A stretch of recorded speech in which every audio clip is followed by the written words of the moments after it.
Peter. Michael. What do you know about a book called Bobos in Paradise? I know that this is the book that made David Brooks famous. Yes. Or whatever he is.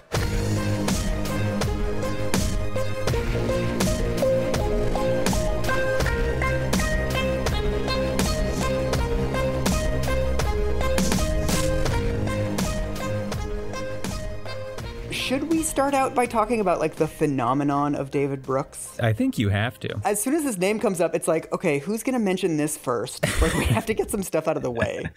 Yeah, David Brooks is a Times columnist. They're House conservative. Yeah. I sort of mentally and emotionally prepared for this episode by reading a couple of his columns, randomly selected, and then I drilled an imperceptible hole in my skull and poured lukewarm water all over my brain.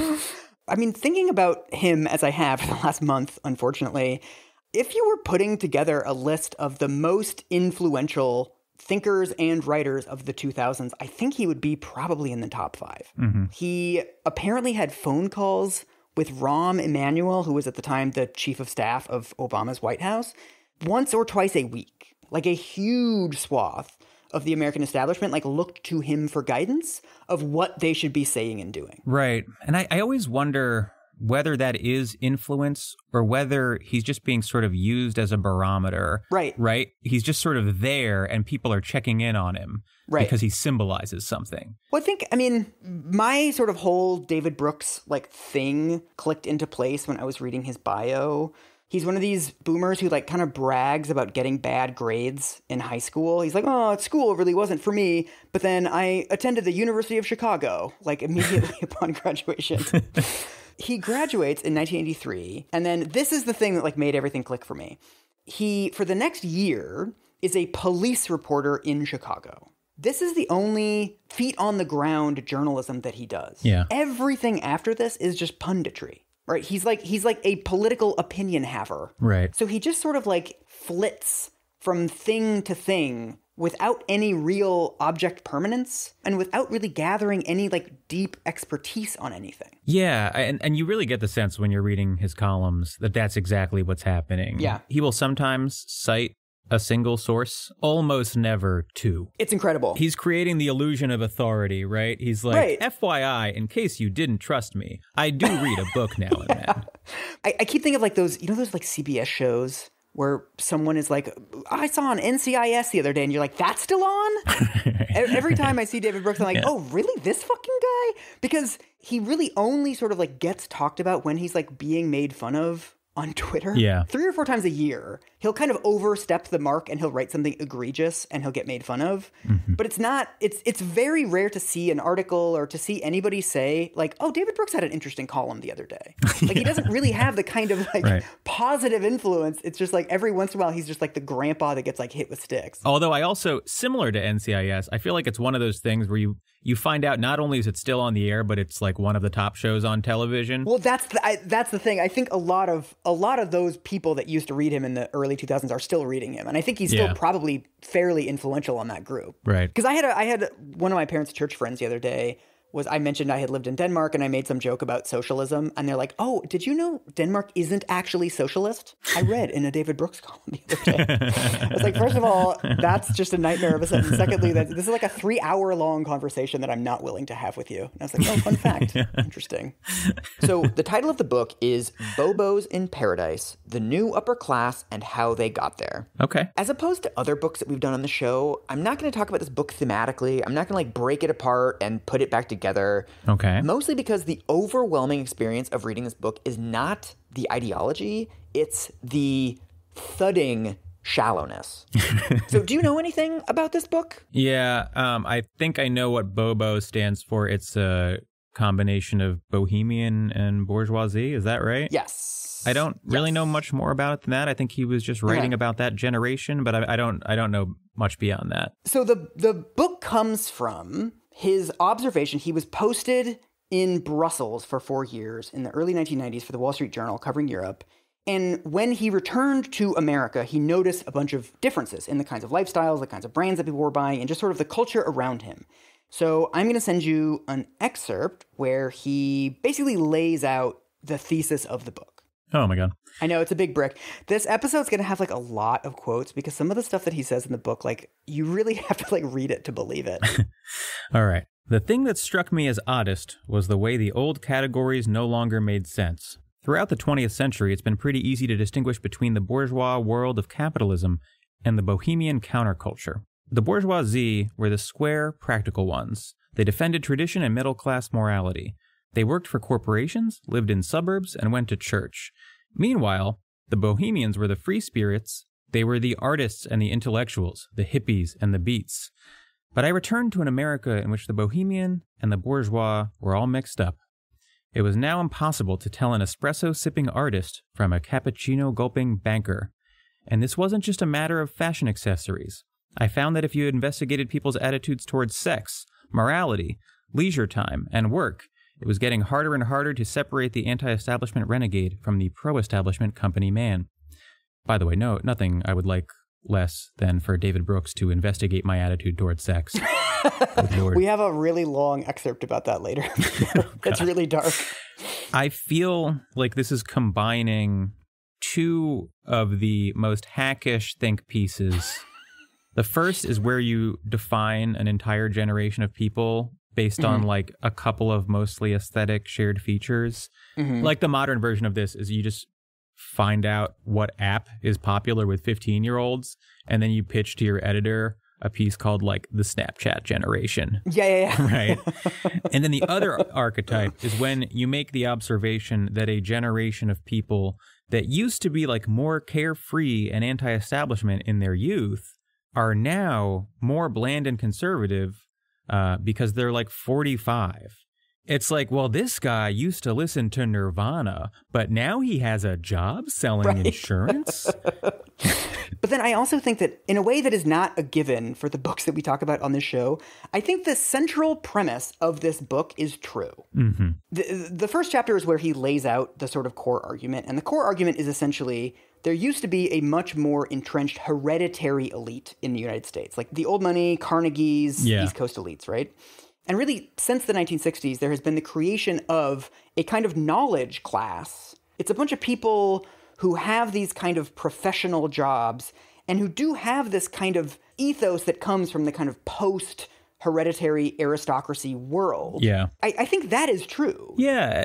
And I feel like smarter people have written about it. Yes. About sort of, this sort of post-New Deal realignment, where you had this generation of more educated upper middle class types, not really part of the elite, but sharing some common features and, in fact, perhaps associating themselves with the elite more than the traditional middle class. And I think when this giant class of like just below upper class people was created, those people brought their sort of counterculture attitudes and also their counterculture aesthetics into that class. It's really just the transition of the United States and frankly every other developed country from like a manufacturing society to like a knowledge society. Right. Am I wrong? I feel like we're dancing around what the term that the more diseased online folks use, which is the professional-managerial class, the PMC. Yes, I have a whole section on this. Yes. Okay. The reason why I think that David Brooks's book is correct is that this is like the 48th book to chronicle this. Like, this is a really obvious trend. Yeah. Bourdieu talked about I think it was like the new petty bourgeoisie. Daniel Bell wrote a book called The Coming of the Post-Industrial Society, which also explored this in 1973. I read a bunch of articles about yuppies from the 80s and 90s, these panicked Newsweek articles. They basically said the same thing. They're railing against selling out as they eat $8 sushi. Yeah. I found an academic article that talked about slumpies, socially liberal, urban-minded professionals. Thank God that didn't catch on. Jesus Christ. Slumpies. It's like, all right, that's a little bit try-hard. But also, this is like a true thing that happened. Yeah. In the world, like, there is now the creation of a knowledge class. And yes, the famous and I think most accurate description of this is Barbara and John Ehrenreich's terminology of the professional-managerial class. Right. They were coming at this from like a socialist labor organizing perspective, and their original paper from, I believe it was 1978, essentially said that Marx predicted that the world was going to be divided between capital and labor, right? And this was going to define the political struggle of the next 100 years. what he didn't predict was that over time you have the creation of a class that is in between. In some ways, they are tied to capital and they want to protect capital's interest because many of them are wealthy. But they're also, like, a lot of middle managers are workers and they have bosses. And so in a lot of ways, they're also similar to labor. In their original piece, they said school teachers, civil servants, professors, journalists, entertainers, social workers, doctors, lawyers, admin. Podcasters. TikTok dancers, yes. So Barbara and John Ehrenreich came up with this term not necessarily to, like, say anything bad about it, but just to, like, note that it existed, and also to talk about how this was, to them anyway, at the time, was the fundamental split in the left. So they said that they would have these organizing meetings at their house where it would be like a truck driver and like a university professor. The truck driver is like, I don't know what the fuck I'm doing here with this guy. And then the professor is like, I don't know why we're talking about like working hours, minimum wages and stuff. He just wouldn't be interested in that. They estimated in the 70s that it was at that time around 25% of the workforce. People now say it's roughly like 35 to 40%. And this is now one of the defining features of like our politics, our economy, our society. It's changed things in so many different ways. Right. And David Brooks is interested in none of these ways.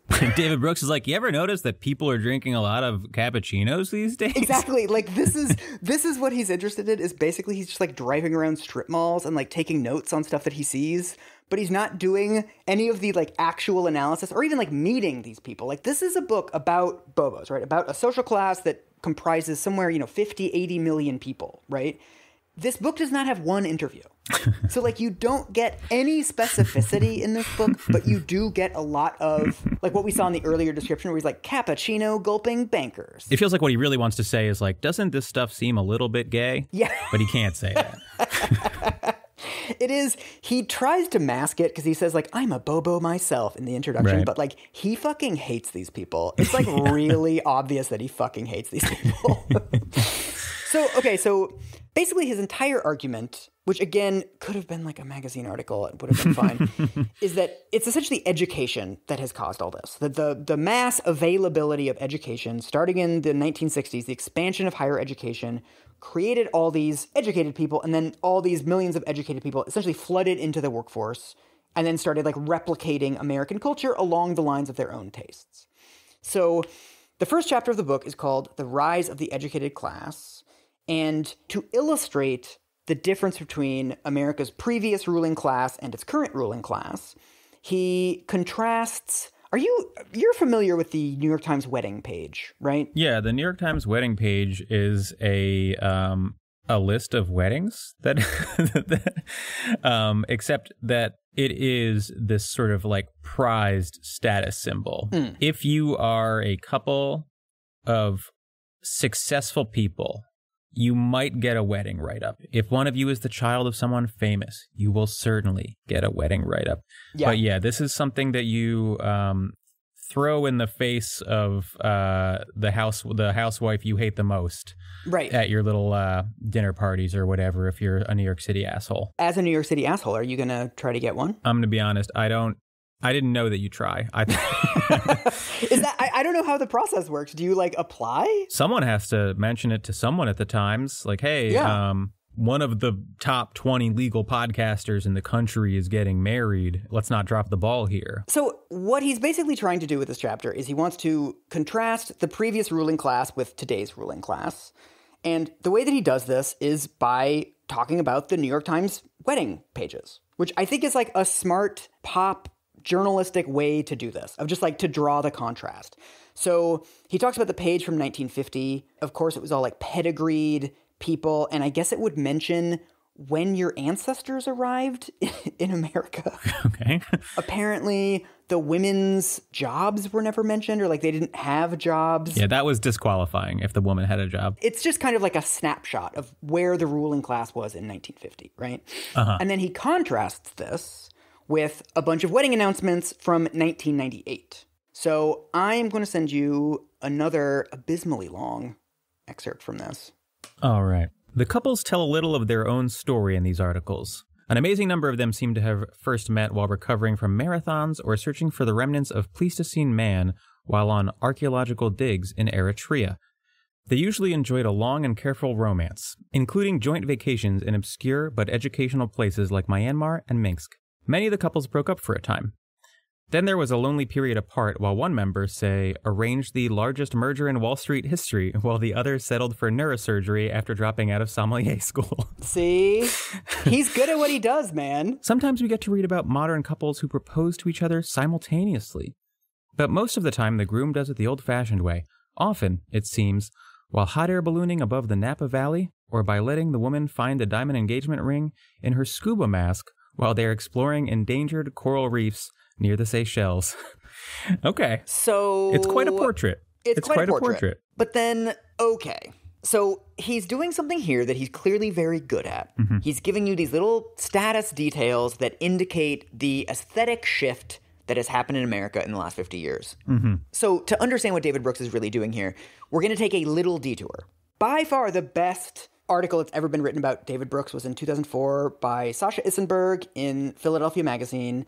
He's not talking about this book specifically. He's talking about a Atlantic article that he wrote, basically doing a like red counties and blue counties kind of thing. Yeah. So this is an excerpt from the David Brooks article. He's talking about Franklin County, Pennsylvania, which is his like red county. Mm-hmm. He says, Franklin County is a place where no blue New York Times delivery bags dot driveways on Sunday mornings, where people don't complain that Woody Allen isn't as funny as he used to be. In red America, churches are everywhere. In blue America, Thai restaurants are everywhere. In red America, they have QVC, the Pro Bowlers Tour, and hunting. In blue America, we have NPR, Doris Kearns Goodwin, and socially conscious investing. Mm-hmm. So you see what he's doing, right? He's doing the same listing off of little status details that have this very appealing specificity to them. But then Sasha Issenberg actually checks these things. And it turns out that QVC is not more popular in red states. It's much more of like a suburban, exurban thing across the country. Doris Kearns Goodwin is like extremely popular in Texas.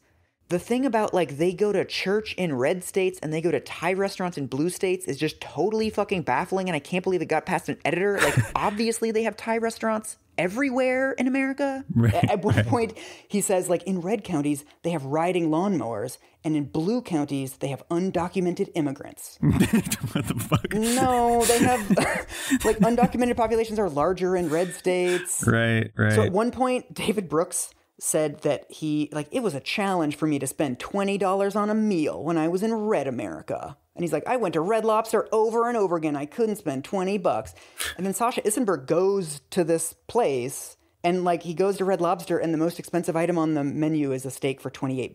Right. So in this piece, he says, I called Brooks to see if I was misreading his work. I told him about my trip to Franklin County and the ease with which I was able to spend $20 on a meal. He laughed. I didn't see it when I was there, but it's true. You can get a nice meal at the Mercerburg Inn. I said it was just as easy at Red Lobster. That was partially to make a point that if Red Lobster is your upper end, he replied, his voice trailing away. That was partially tongue-in-cheek, but I did have several mini dinners there, and I never topped $20. I went through some of the other instances where he made declarations that appeared insupportable. He accused me of being too pedantic, taking all this too literally, or of taking a joke and distorting it. Satire has its purpose, but assuming it's on the mark, Brooks should be able to adduce real-world examples that are true. I asked him how I was supposed to tell what was comedy and what was sociology. Generally, I rely on intelligent readers to know. And I think at the Atlantic Monthly, every intelligent reader can tell what the difference is, he replied. You're not approaching the piece in the spirit of an honest reporter, he said. Is this how you're going to start your career? I mean, really doing this kind of piece? I used to do them. I know them, how one starts. But it's just something you'll mature beyond. What a fucking hack. What a fucking hack, dude. Well, I don't understand, like, intelligent readers would know I was lying about the Red Lobster thing. Like, what? Yeah, why would you know that? Why would anyone think that you made up the amount of money that you're spending exactly. at Red Lobster? And so it's already thuddingly obvious what we're going to find when we return to the wedding passage. Not all of the vows columns are online, and like, I don't know, I'm sure I'm missing something, but there's a huge brick of text, only like a half or a third of which we read, where David Brooks just hammers you with all of these status details from the wedding page of the New York Times. I looked into all of these claims, and like very few of them check out. So he says, an amazing number of couples seem to have first met while recovering from marathons. Couldn't find any of that. He says they went on romantic vacations to Myanmar and Minsk. I could find no reference to that. I did actually find somebody who proposed to his girlfriend in a hot air balloon. That was like the only detail I could actually check out. But he then has this detail of proposing by putting a ring in her scuba mask, which doesn't make any fucking sense as like how she putting it on and doesn't notice the ring. Right. So I think his defense of that one would be that like, well, that one's obviously a joke. But then you're also maybe lying about people meeting each other while recovering from marathons. I think there's something important here, which is that like, if all of your writing is based on anecdotal evidence, right, then the anecdotes should be true. Exactly. Then the fucking anecdotes should be true. You know? But when you're just repeating these little factoids, it's like, oh, you're just doing stereotypes. You're basically doing Jeff Foxworthy. You're like, and you might be a Bobo. Imagine being like the owner of a diner where like David Brooks rolls in with like pleated pants and 2 blue button-down shirts, one on top of the other. And he's like, hi, give me your folksiest meal, please. It's right. You're just like, God damn it. Is it election season already? So I'm going to send you the opening of the next chapter. You tell me whether this is lying or not. He does something extremely weird. All right. I'm holding up traffic. I'm walking down the street in Burlington, Vermont, and I come to a corner and see a car approaching, so I stop. The car stops. Meanwhile, I've been distracted by some hippies playing frisbee in the park, and I stand there daydreaming for what must be 15 or 20 seconds. The car waits. In a normal city, cars roll through these situations. If they see an opening, they take it. But this is Burlington, one of the most socially enlightened cities in America, and drivers here are aware that America has degenerated into a car-obsessed culture where driving threatens to crush the natural rhythms of foot traffic and local face-to-face community. This driver knows that while sitting behind the wheel, he is ethically inferior to a pedestrian like me, and to demonstrate his civic ideals, he is going to make damn sure that I get the right of way, no matter how long it takes. Eventually, he honks politely, and I wake up and belatedly cross the street. I have to go through this embarrassing ritual about a dozen times before I finally adapt to local mores and trudge straight into intersections. So this is a story where David Brooks crossed the street. I feel like it's this very much defines his approach to reporting, where it's like he goes places and he sees like fairly normal stuff, like a car stops for you and you're standing at an intersection, and then he projects all this weird shit onto it. He's like, they think that I'm superior to them and that's why they stopped. It's like, well, did you talk to them? That is definitely not what they're thinking while you stand there for 20 seconds gazing into the distance. So then he goes into this whole thing of like Burlington, Vermont is a latte town. Oh, God. He says like there's latte towns, but then even in places that aren't latte towns, they have like latte neighborhoods. And it's like, yes, David, sometimes like places are nice. Like sometimes, I don't know, they have cute city squares in various towns. I don't really know what you're saying with this.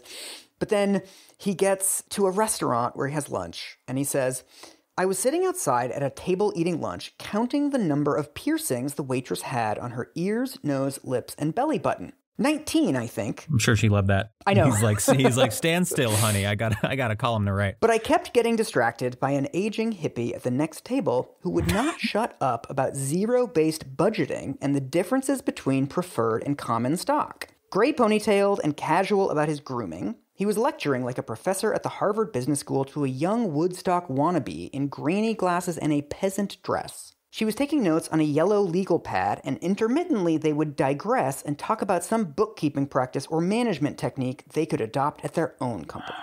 God.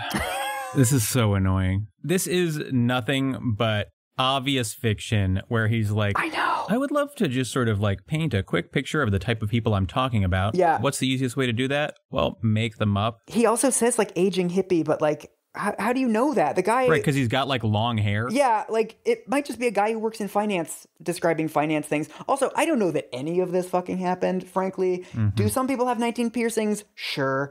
But it's like a little too perfect of a detail. Yeah, this is, I mean, and just the most purely aesthetic. Yeah. Like, this guy looks like a hippie, but he's talking about business? Whoa. This lady has earrings, but nearby there is business being done. What's going on in this crazy town? There's also, okay, I was not going to read this to you, but I kind of can't resist. So he's walking around this latte town and he does a bunch of like excruciating shtick about like the grocery store has like organic items now, which like, okay.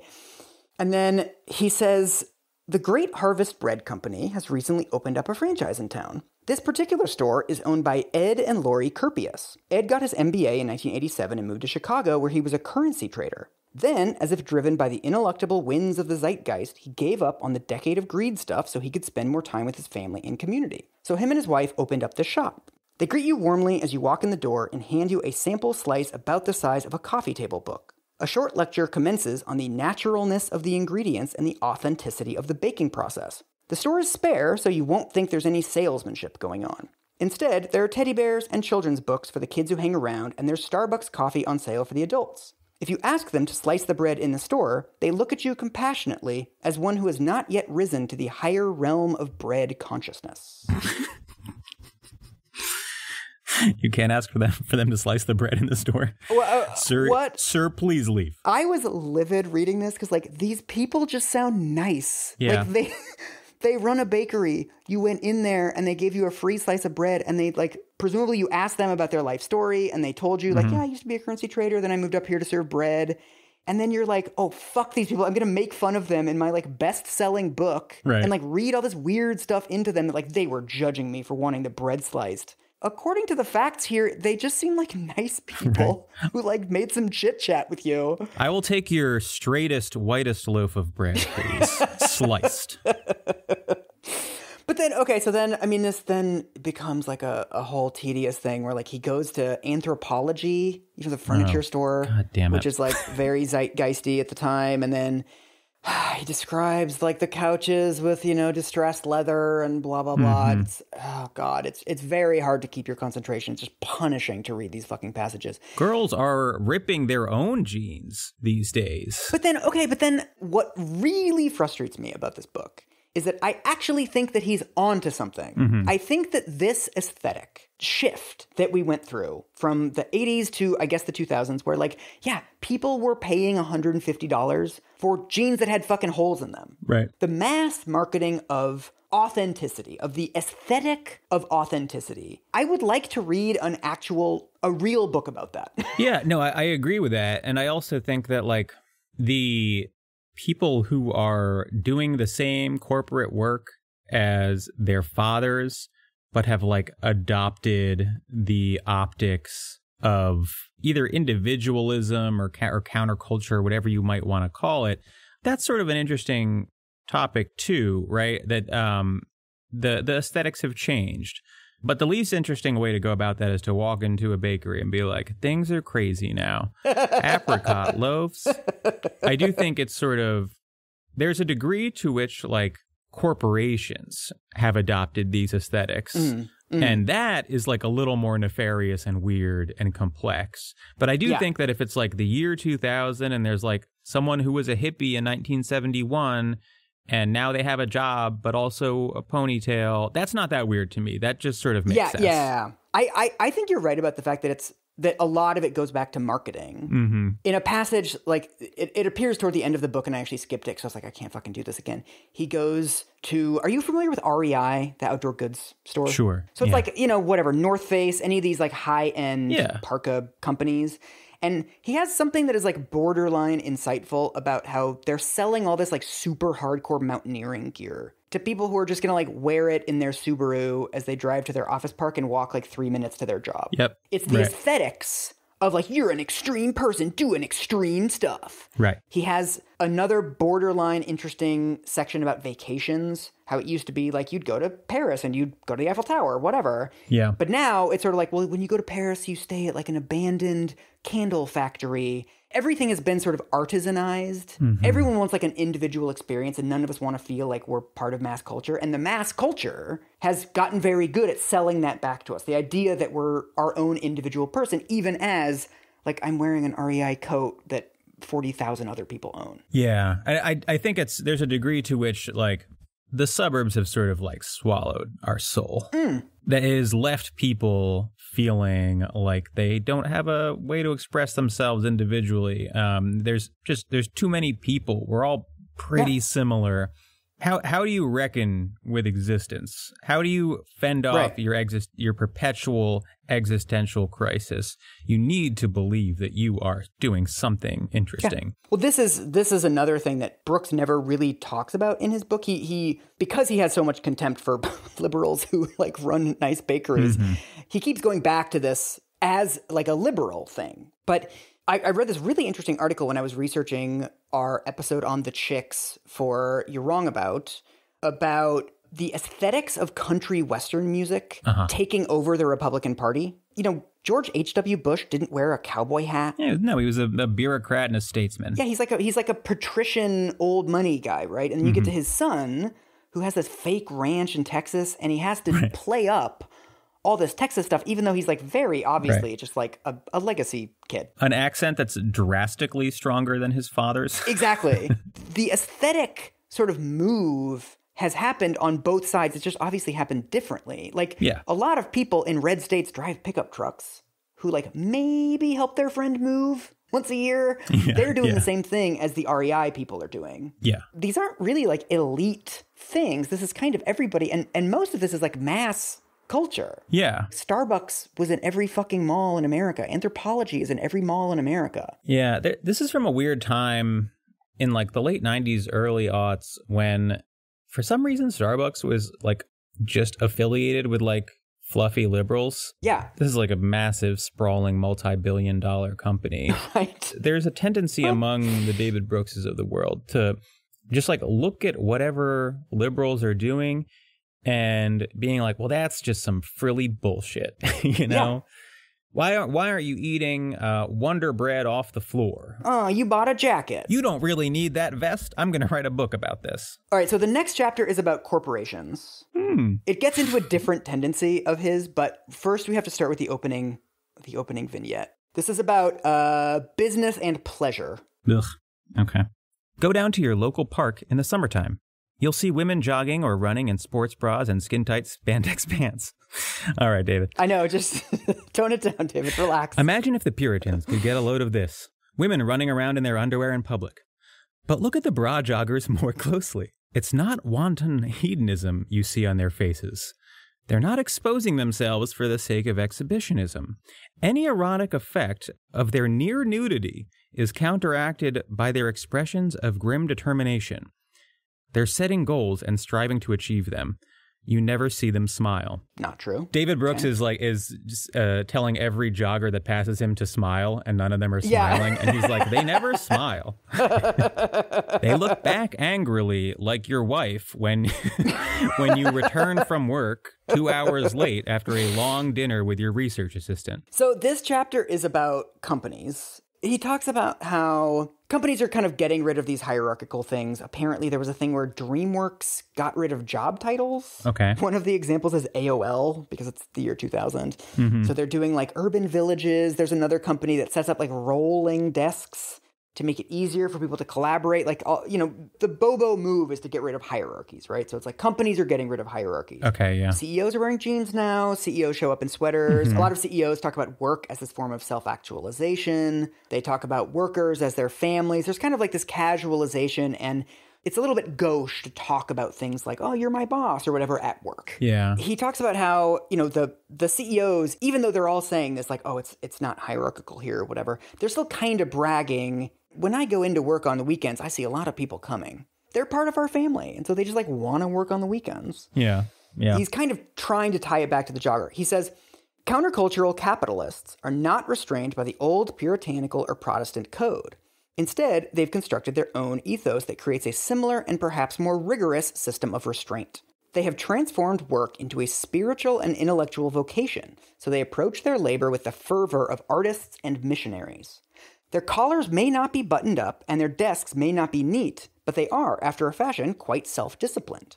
Members of the educated class often regard work as an expression of their entire being, so of course they devote themselves to it with phenomenal energy. For many, there is no time when they are not at work. First of all, I am very, very annoyed to have David Brooks talking to me about what having a job is like. Only one of us knows what having a job is like, David. It's not that there's nothing here in this sort of like shift from traditional workplace aesthetics to modern workplace aesthetics. But a lot of that is like CEOs realizing that a lot of traditional workplace aesthetics contribute nothing to productivity. So why not strip them away? Right. Another part of it, it's always sort of felt like a lot of this shit, a lot of like the new modern workplace, which is something that was sort of just getting off the ground when he wrote this book. A lot of that is like a sort of late capitalist thing where people realize on some level that they're getting a bad deal. Right. They're working too much and losing their grip on the things in life that matter to them. And so workplaces responded by being like, what if there was an espresso machine? Right. Like, would that make you feel like you're not wasting your life? Oh, yeah.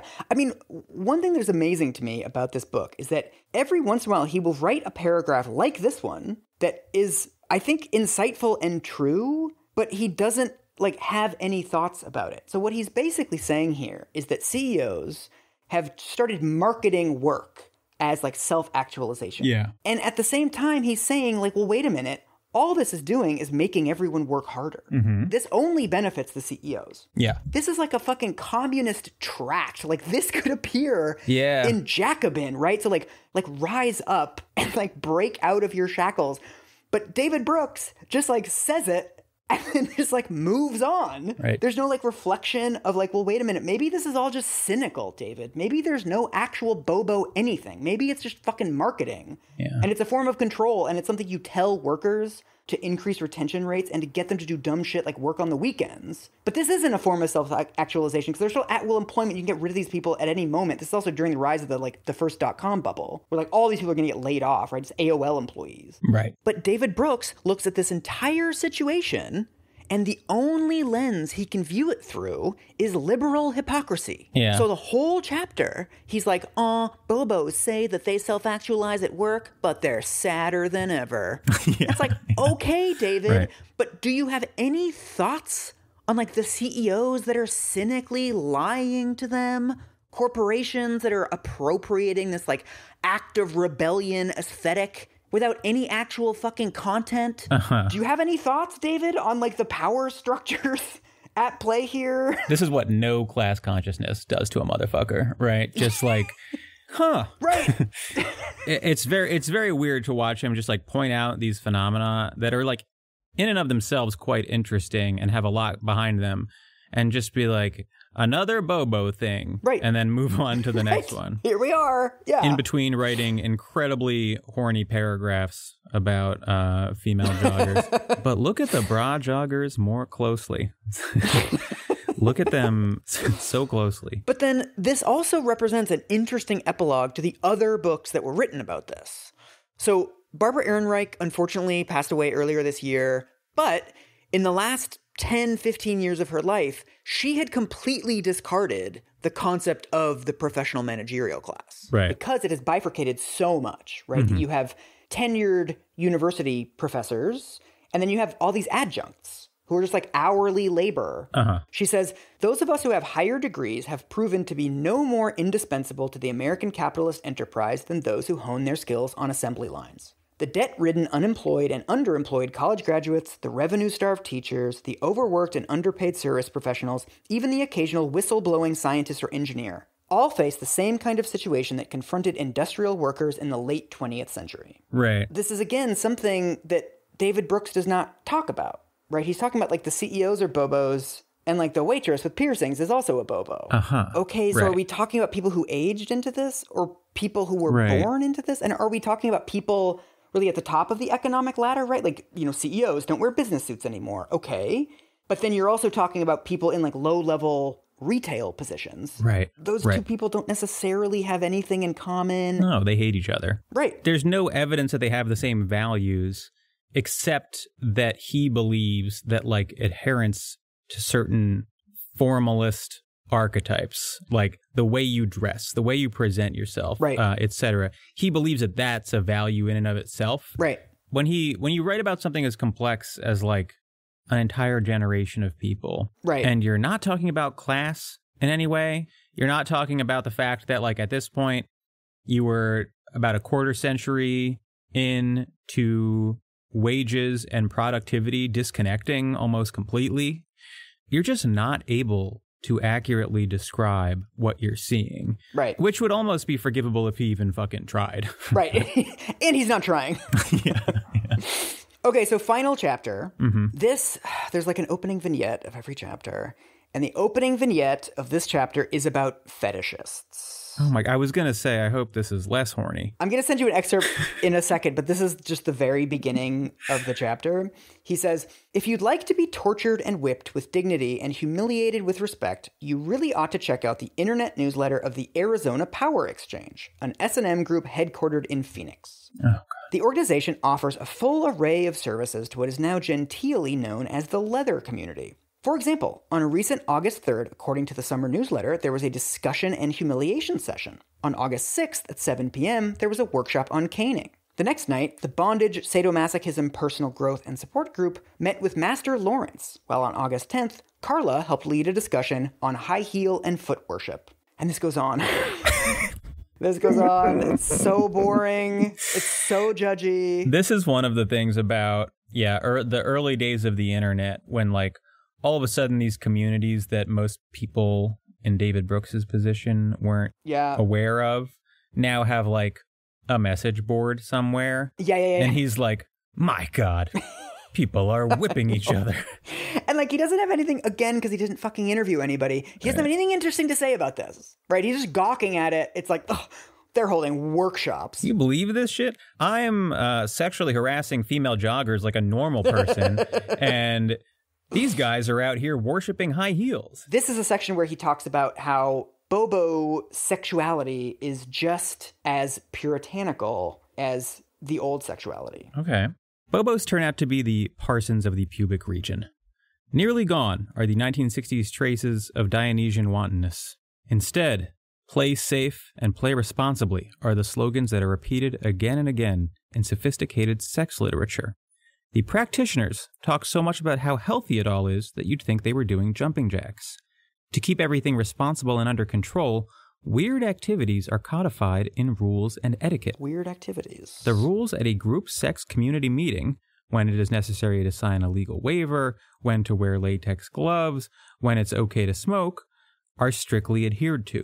Theirs may not be the same as the etiquette that governed behavior in a 19th century parlor, but in their relentless demands on self-control, they weirdly mimic these sorts of social codes. In odd ways, these are moralistic people. I imagine that if there were a room full of people rubbing each other's excrement over each other and somebody confessed he didn't recycle, he'd be immediately expelled from the group and told never to come back. It's a weird version of propriety, but it's propriety nonetheless. Aren't the non-judgmental people also judgmental? What is this? Like, what are we supposed to take from this other than, like, people who engage in, like, group sex adhere to certain rules and norms? Right. In the same way, if there's like a volleyball group that meets on Wednesdays, they probably also have some rules. But he's just saying, like, these people are degenerates without any moral compass, and yet they have their own rules and etiquette. Exactly. And the final paragraph is a fucking masterpiece where he literally says, I imagine that if there's an orgy and somebody says that he doesn't recycle, he'll be expelled.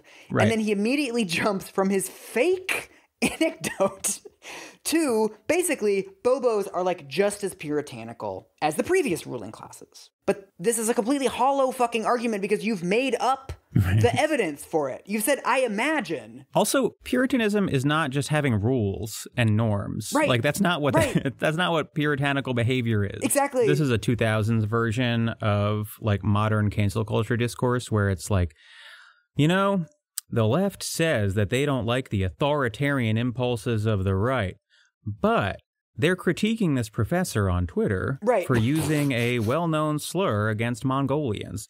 It's this sort of equivocation that makes no sense when you actually understand the values involved on both sides. Right.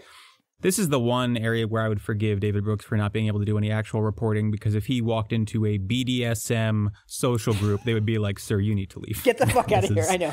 Immediately. Like, once again, I was kicked out of a BDSM group for not recycling. This is supposed to be like the ending insight of the book is basically that the Bobos, like now that the Bobos are like the new ruling elite, they're setting up a whole set of rules that are just as opaque and oppressive and weird as the previous ruling class, right? So like the mom from fucking Titanic with all the forks, we don't have that anymore, but we have, you know, rules at orgies, and we have other kind of social rules about like the way that you talk about money, the way that you dress. There's less, I guess, conspicuous consumption now than there would have been. I mean, I think there's some real shifts, but also it's like he's just saying the rich liberals are the same as the rich aristocrats by the nature that they just have social norms, right? Not the same social norms, exactly, but any social norms at all. We've talked about this. The last chapter of these nonfiction airport books is always the worst chapter because they get into like the policy steps, like what are the implications, whatever. So he then does this whole kind of try hard thing about how Bill Clinton was the first Bobo president.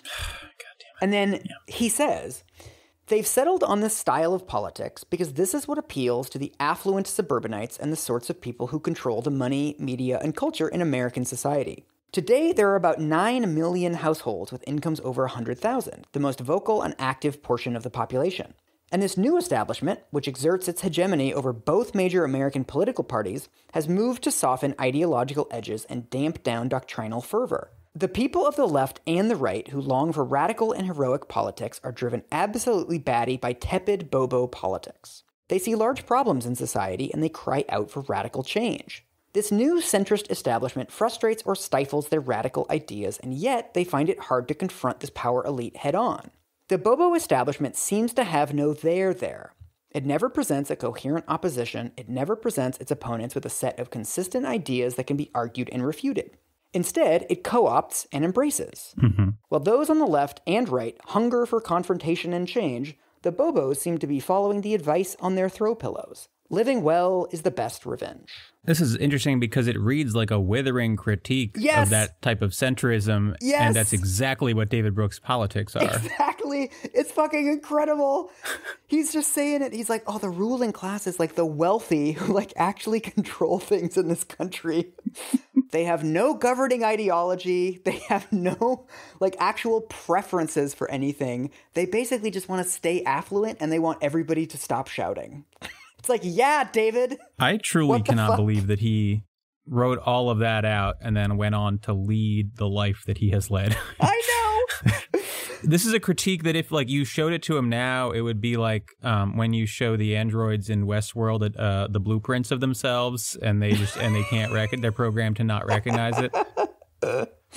And then he doesn't reflect on it at all. Right. Bobos don't seem to have any like preferences. Like there's no such thing as a Bobo utopia because all they have is these process preferences of like compromise and bipartisanship and unity, these things that don't have fucking outcomes. Right. You're saying that both parties in the country are now captured by people who really don't want to change anything and who just want to go shopping at fucking Anthropology all the time. I do wonder whether if he felt at the time of writing as if the rebuttal was like self-evident. Right. Because the economy is still sort of roaring, right? We're probably right before the dot-com bust when he publishes this and like the real recession that follows.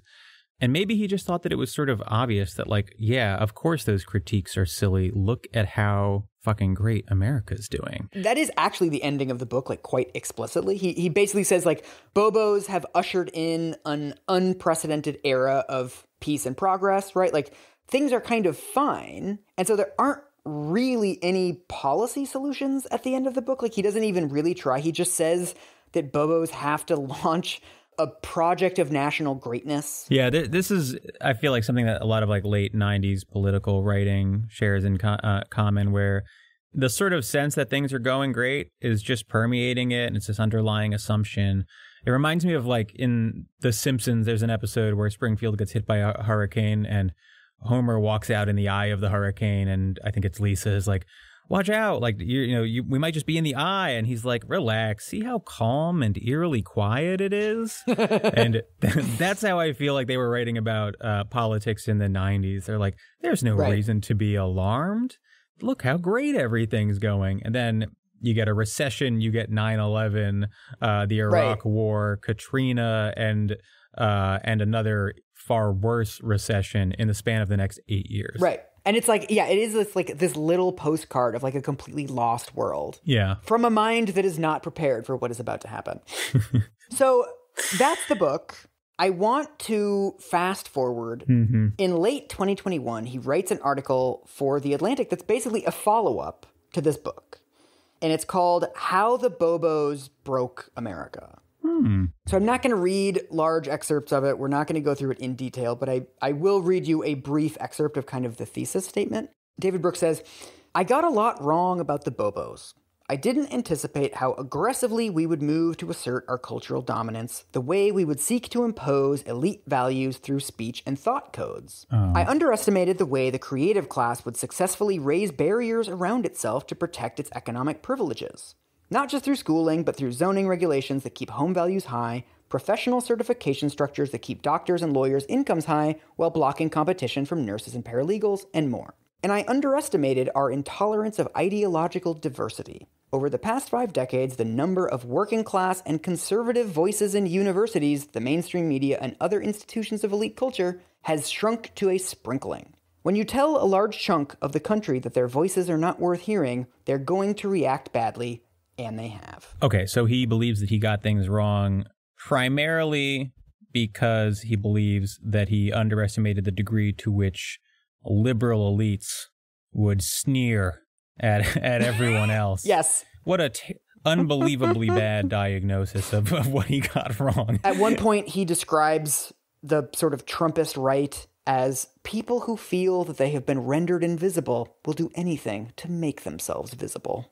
And then when it comes to left-wing activists, right, like defund the police, like all, George Floyd, everything else, he says, wokeness is not just a social philosophy, but an elite status marker, a strategy for personal advancement. Yeah. The same claim of inauthenticity. Right. I don't have to abide by any of the social norms or whatever that you're championing because I don't believe that you're doing it in good faith. I think that you're being dishonest and you're just posturing. Well, I also think the evolution from Bobos, the book in 2000 to Bobos, the epilogue in 2021 is also interesting because the late 90s was also when the claim of limousine liberals started appearing, latte liberals. Like this was a Newt Gingrich thing.